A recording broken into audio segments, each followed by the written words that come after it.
Welcome to the Hormone Hub podcast. I'm Kylie Pinwell, and this is where we talk about what's really going on in perimenopause and menopause and what you can actually do about it.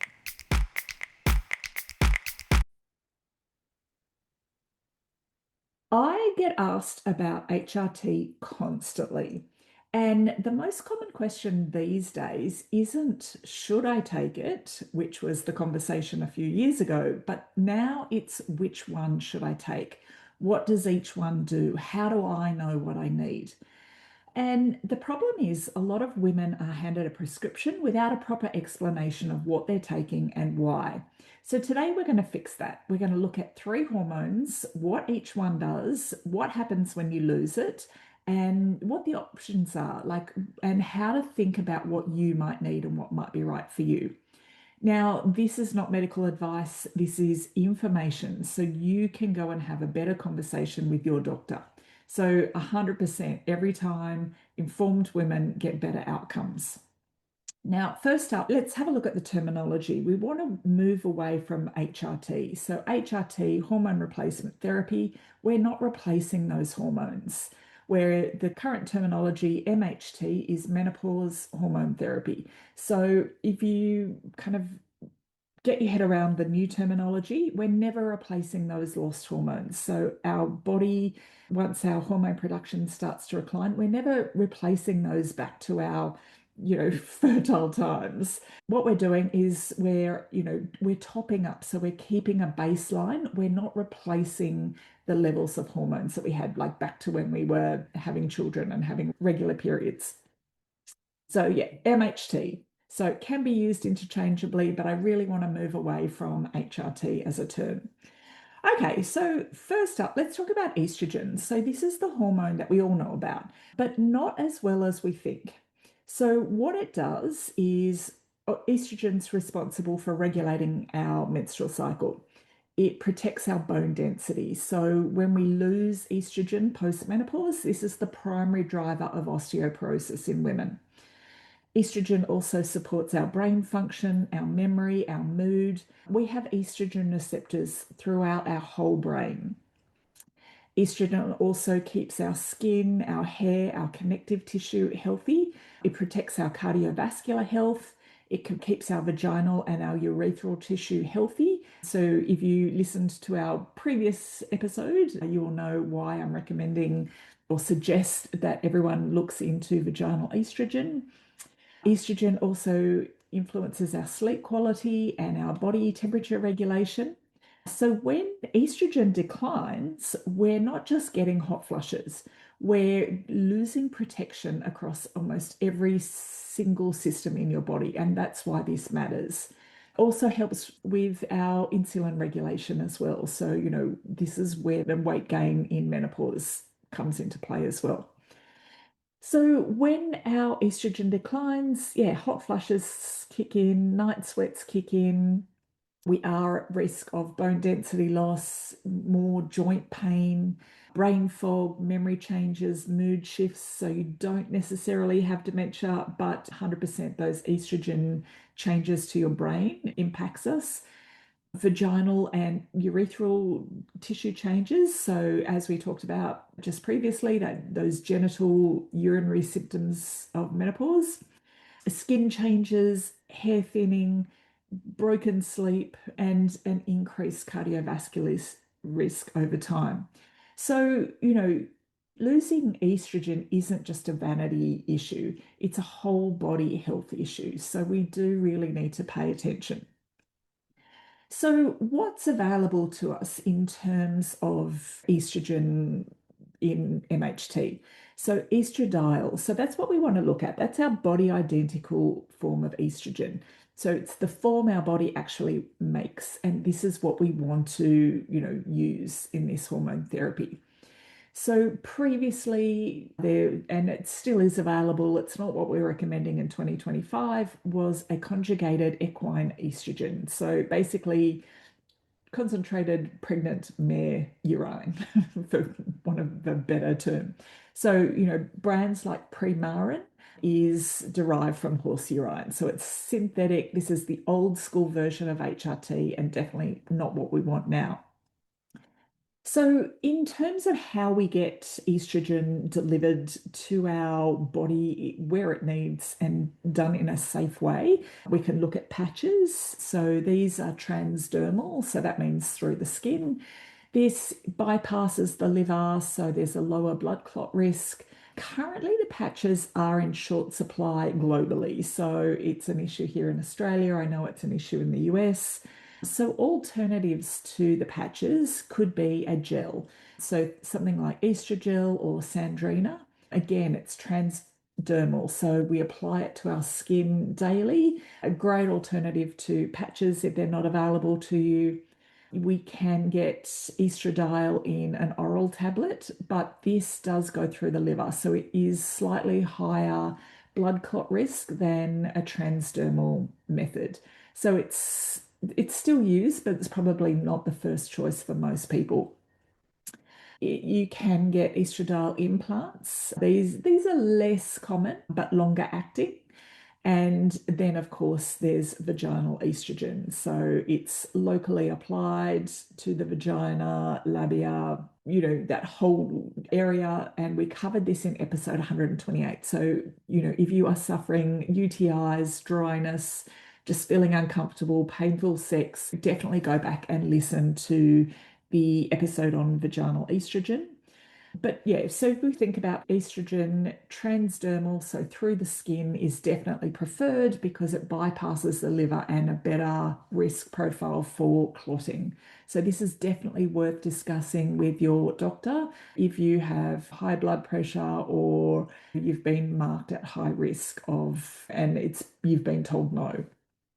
So typically, who needs estrogen? Women who are going through perimenopause, with particularly if you've got hot flushes and night sweats, if you're suffering with those, but you don't need those as a prerequisite for estrogen. 100% postmenopausal women, women who've gone through early surgical menopause, that puts you into, for a lot of women, instant menopause. So definitely supplementing with estrogen can help. And then estrogen by itself, this is sort of something that's important. So, estrogen by itself is only appropriate for women who still have a uterus. If you have a uterus, you also need to kind of like balance that out with progesterone. And, I'll cover that in the next section. So it's kind of non-negotiable actually. So estrogen without progesterone, if you still have your uterus intact, increases the endometrial cancer risk. So your doctor should know that, but I want you to know as well. So it doesn't matter premenopause, postmenopause, you want to have that estrogen balanced with progesterone. Okay, so while we're on progesterone, this is, I think, one of the underrated hormone therapies, and it's the one that most women are getting wrong. So, what progesterone does is it balances and counteracts estrogen. So, it protects that uterine lining, as we just talked about. Progesterone is our happy, calming hormone. So, it's anti inflammatory and it has a calming effect on that nervous system. Progesterone is crucial for sleep. It acts on our GABA receptors in the brain. It supports our mood. It reduces anxiety. It has a natural diuretic effect, so it can help with bloating. And I think progesterone is often the one I think that gets the least airtime, and it really shouldn't, because when our progesterone drops, and it drops first in early perimenopause before estrogen, women feel it in their sleep, their anxiety levels, their ability to cope with stress. And, like this isn't a coincidence. So, a lot of women are often prescribed or should be prescribed progesterone first. When our progesterone is low, this is when we have poor sleep, we're waking up in the night, we can feel anxious and irritable, and get that sort of like wired and tired feeling. So we can be exhausted, but our brain's going a million miles. We can't come down. Bloating, fluid retention, and mood instability. So, if you are still having a menstrual cycle, but your sleep has gone to pieces and your anxiety is through the roof, this is often a sign that our progesterone levels are declining. So, this is early perimenopause, and a lot of GPs miss this. A lot of women are just told to knuckle it out or they're put on an anti anxiety medication. definitely this is a good place to start. You can always layer in something over the top if you need it. So, forms of progesterone. So, we've got micronized progesterone. So, this is the preferred form. So, this is our body identical oral micronized progesterone. So, this is Prometrium here in Australia, Gestin in New Zealand. And this is the gold standard. So, it's generally taken orally, generally taken at nighttime. So, the sleep benefits are 100% a bonus. It can also be used vaginally. So, for women who again, don't want that risk of it passing through the liver. Then we've got our what we call our synthetic progestins. So progestins. So this is the older synthetic version of progesterone. So this is found in a lot of older HRT. It's found in a lot of combination HRT formulations. And this is what you get in your Mirena. So it's not the same as body identical progesterone. It's got a different molecular structure, a different effect on the body. So your Mirena acts locally within your uterus to stop that kind of implantation. It's not enough to counter the progesterone loss in perimenopause. Okay, so you can have a Mirena and take micronized oral progesterone. So, progesterone cream is another one. It's over the counter, it's low dose. This is really good for mild early perimenopausal symptoms. It's not strong enough for everyone. So, like your Anna's wild yam cream is great here. It's low dose if that works better for you. So this is where, just on progesterone, where I get fired up a bit because progesterones and progestins are not the same thing. So definitely that Women's Health Initiative study back in 2002 that scared everyone away from HRT is a synthetic progestin. Okay, your body identical micronized progesterone has much better safety profile. And if your doctor's offering you an older combined pill or an older HRT formulation, it's worth specifically asking about body identical progesterone. Okay, so who needs it? So any woman who has a uterus who is taking estrogen, it's non-negotiable. Perimenopause, postmenopause, doesn't matter. Women who are still cycling with perimenopause symptoms, especially sleep and anxiety, progesterone only can be a great starting point on your MHT journey. Women who've got a Mirena, which, like I said, just contains a progestin, not a body identical progesterone, can take progesterone as well as have the Mirena. So if you're in early perimenopause, still having periods, still struggling with sleep and anxiety, talk to your GP about progesterone only. You might not need estrogen yet, but often starting with progesterone can make a really meaningful difference for you. Okie dokes. Now, the next one. This is the one no one's talking about, and this can be life-changing for a lot of women. It's testosterone. So, testosterone is all about libido and sexual function, and testosterone 100% matters for women too. So, we have natural levels of testosterone, and they do decline during menopause. It's our energy and our motivation. It's like our get up and go hormone. It helps maintain our muscle mass and our strength maintenance as well. It works alongside estrogen for bone density.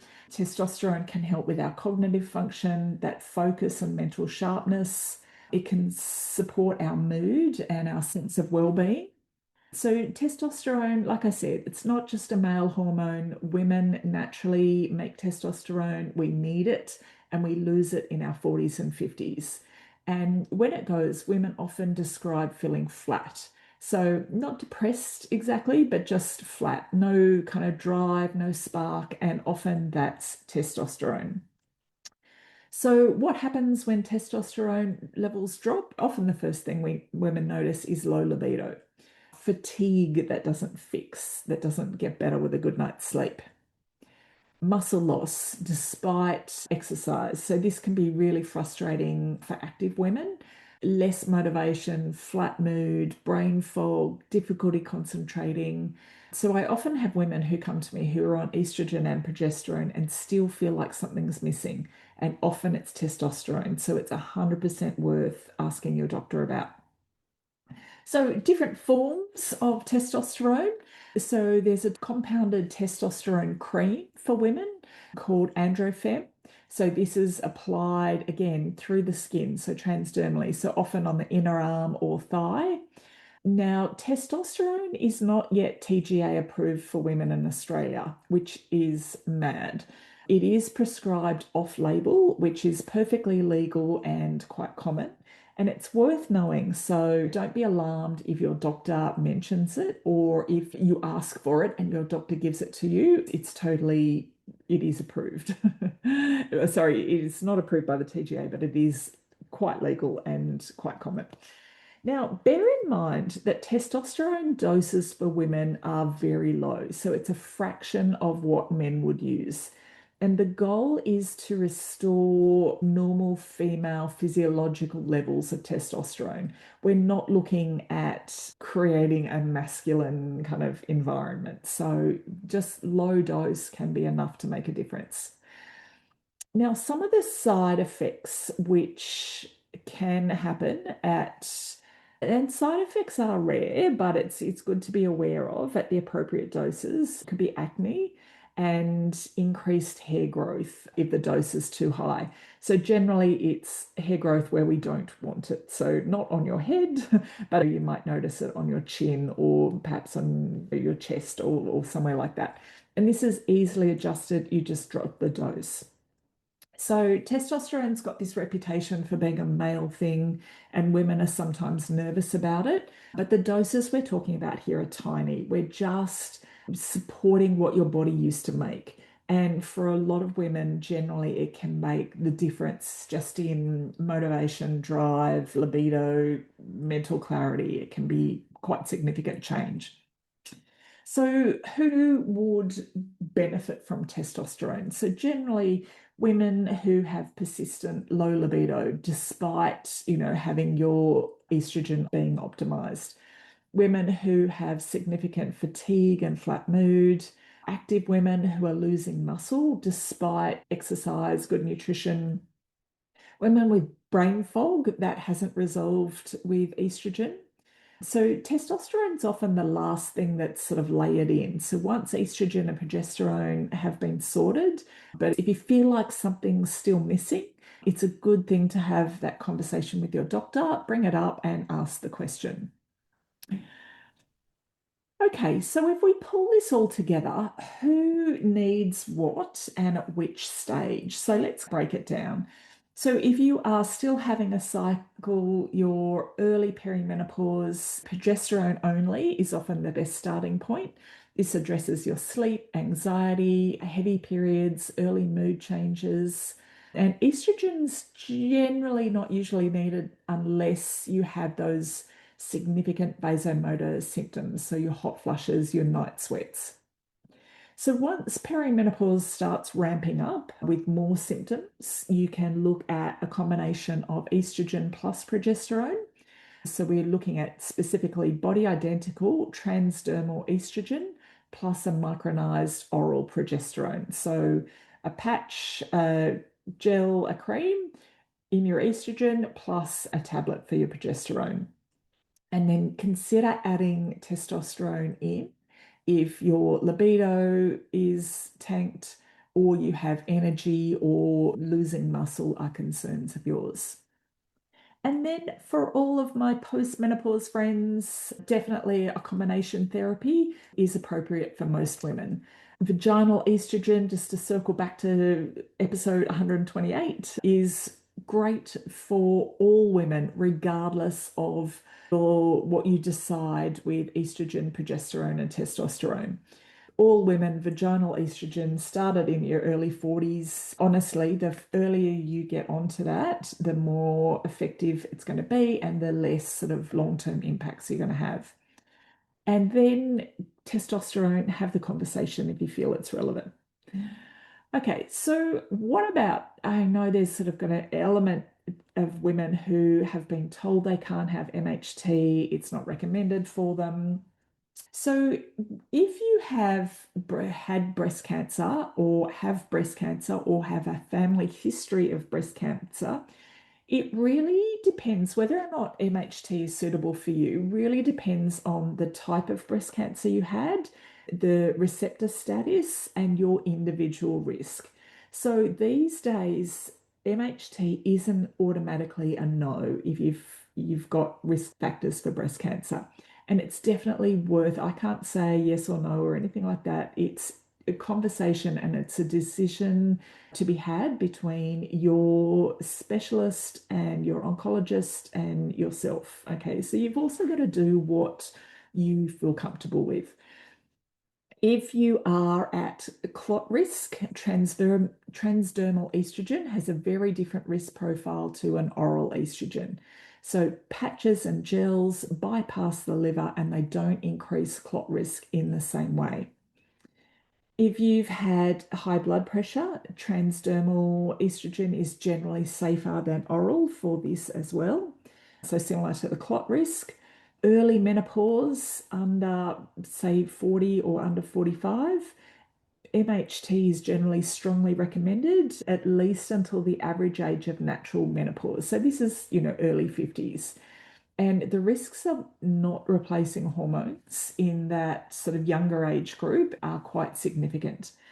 So I want to just make this really clear. Like if you were told no years ago, like 2 years ago, 5 years ago, 10 years ago, it's worth going back and having that conversation again with a doctor who's up to date because the guidelines and the recommendations have changed significantly. So you want to be talking to a doctor who's up to date with all of this. So how do you have the conversation with your GP? So go in, like create a list of symptoms, okay, and write them down and rate them out of 10 and be specific. Sleep, libido, energy, brain fog, mood, hot flushes, vaginal symptoms. Be very specific about all of those. Ask specifically about body identical hormones and transdermal delivery. Ask about all three hormones, so progesterone, estrogen, and testosterone, not just estrogen.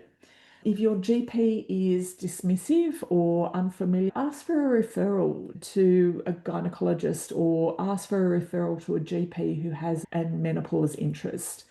In Australia, we've got the Australasian Menopause Society, so they've got a website where you can look up different doctors. I think all women deserve a doctor who takes this seriously. If your doctor doesn't take this seriously, find one who does. And at the end of the day, this is your quality of life that we're talking about. Okay, so this is information that is going to help you have a better conversation. It's not a prescription. Regardless, MHT is still a tool in your kit. So those lifestyle foundation really matters regardless of your ultimate decision about hormones. We want to look at how is your quality of sleep? How are you coping with stress? Is your nutrition supporting how you want to feel? Is your lifestyle choices supporting how you want to feel?